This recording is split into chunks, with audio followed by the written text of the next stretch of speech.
Página 1. Materialismo y ciencia, por Mario Bunge, 1981. ¿Qué es el materialismo? ¿Qué es la materia? ¿Qué relación hay entre materialismo y ciencia? Este libro de Mario Bunge pone al día la filosofía materialista. Nueva edición de un libro agotado hace mucho tiempo, pero siempre actual. El materialismo, escribe Bunge, es la fuerza filosófica que ha impelido algunas revoluciones científicas tales como la física atómica y nuclear, la biología evolucionista, la teoría química de la herencia, el estudio científico del origen de la vida, la fisiología de la mente y los avances más recientes de la paleoantropología y la historiografía.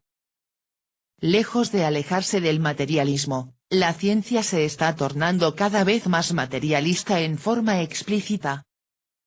Lo está haciendo no solo evitando el comercio con objetos inmateriales, fuerzas vitales, fantasmas, pensamientos desencarnados, fuerzas históricas supramateriales, etc., sino también, y de hecho especialmente, estudiando entes materiales.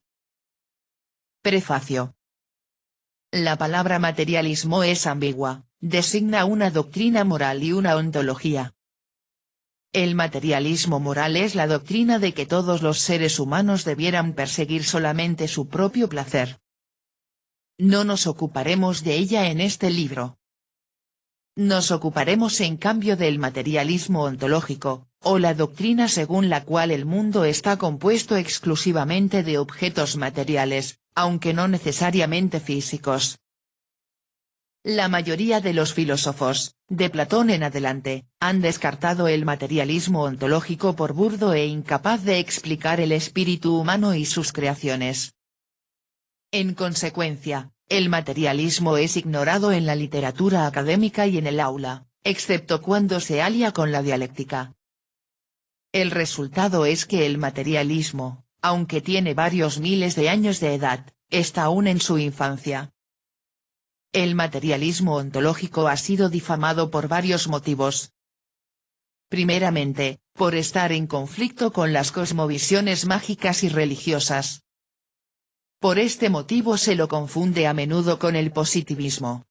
En segundo término, por ser parte de la ideología marxista, que a su vez suele ser condenada sin previo juicio, cuando no adoptada sin previo examen crítico. En tercer lugar, se descarta al materialismo por no haber enfrentado, y menos aún resuelto, los principales problemas filosóficos. No nos ocuparemos de las dos primeras críticas por ser ideológicas antes que filosóficas. Sin embargo, no podemos dejar de observar que varios pensadores, desde Demócrito en la antigüedad hasta Joseph Priestley a fines del siglo XVIII, no hallaron dificultad en conciliar el materialismo con la religión. En cuanto a la ideología política, no es evidente que esté íntimamente relacionada con la ontología. Tanto es así, que el materialista Hobbes fue políticamente conservador, en tanto que varios hegelianos y bersonianos fueron liberales o aún izquierdistas. Nos ocuparemos en cambio de la objeción filosófica, a saber, la afirmación de que la ontología materialista es insignificante por no haber enfrentado, y con mayor razón por no haber resuelto exitosamente, algunos problemas filosóficos clave. He aquí una lista de problemas que los materialistas no habrían resuelto. 1. ¿Cómo se las arreglan los materialistas para conservar su fe en vistas de que la física moderna ha desmaterializado el universo? 2.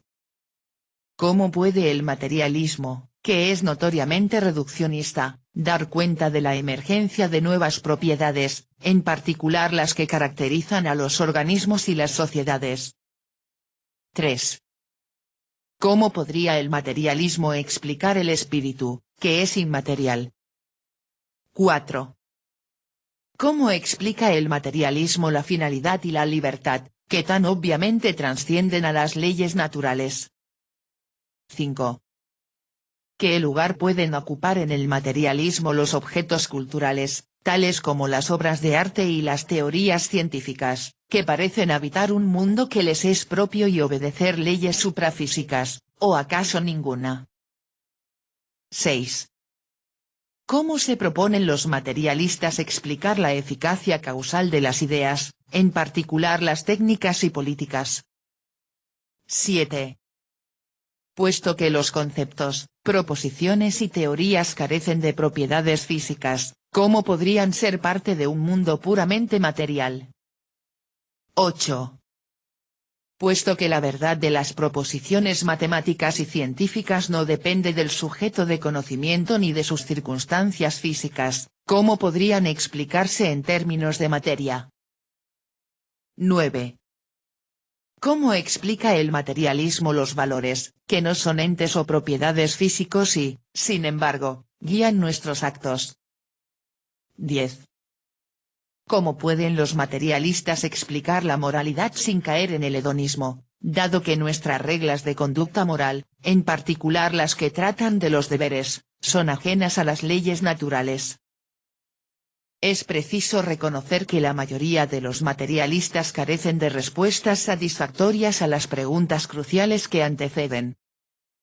O bien no las han enfrentado o bien sus respuestas tienden a ser simplistas, tales como las tesis de que los puntos del espacio-tiempo son tan reales como los trozos de materia, o que la mente no existe, o que los objetos matemáticos no son sino signos escritos o hablados.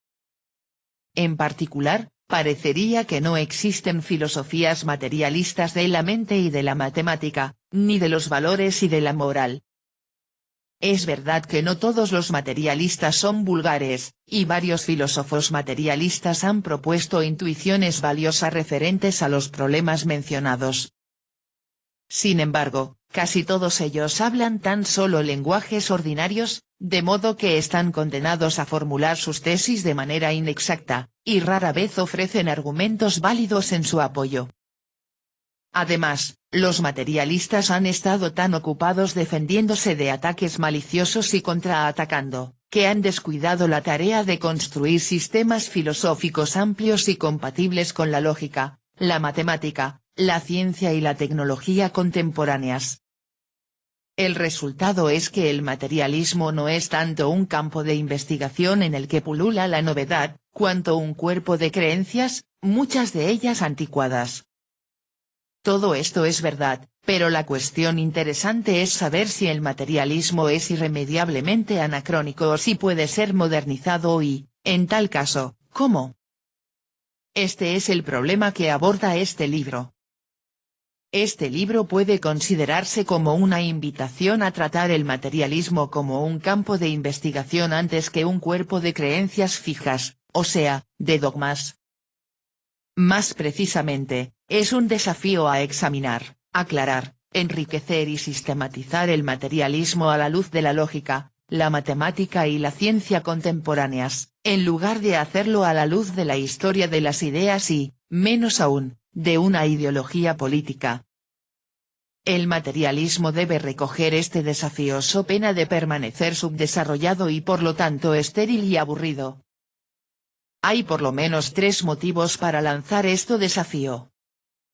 El primero es que el materialismo no ha avanzado gran cosa desde el siglo XIX, en parte por haber ignorado la lógica moderna y haberse rehusado a aprender de filosofías rivales. Sin embargo, puede sostenerse que el materialismo no es una ontología entre otras, sino la ontología de la ciencia y de la técnica. En particular, el materialismo es la fuerza filosófica que ha impelido algunas revoluciones científicas tales como la física atómica y nuclear, la biología evolucionista, la teoría química de la herencia, el estudio científico del origen de la vida, la fisiología de la mente y los avances más recientes de la paleoantropología y de la historiografía. Un segundo motivo es la convicción del autor de que la investigación filosófica debiera conducirse de manera sistemática, exacta y científica antes que a la manera de la investigación literaria y, aún menos, de la actividad panfletaria. Un tercer motivo es la tesis de que es menester invertir la relación habitual entre la ontología y la ideología, que una ideología no puede ser verdadera y eficaz a menos que concuerde con una filosofía y una ciencia que avancen mediante la libre búsqueda de la verdad. Los desafíos intelectuales son en primer lugar autodesafíos. No exijas que los demás aborden problemas que tú mismo no serías capaz de tratar. Por lo tanto, este libro es algo más que un desafío, también es una tentativa de esbozar soluciones a algunos de los problemas listados hace un rato. El autor ofrece estas soluciones como otros tantos embriones posiblemente viables y que acaso merezcan desarrollarse a través de investigaciones adicionales. Algunos de ellos ya han sido desarrollados de esta manera en el Treatise on Basic Philosophy y otras obras del autor, en tanto que otros siguen en estado embrionario a la espera de filósofos más talentosos y hacendosos. Pero, desde luego, ningún sistema filosófico, por exacto y actual que sea, puede estar al abrigo de críticas y de desarrollos ulteriores o aún de reemplazo. Página 9.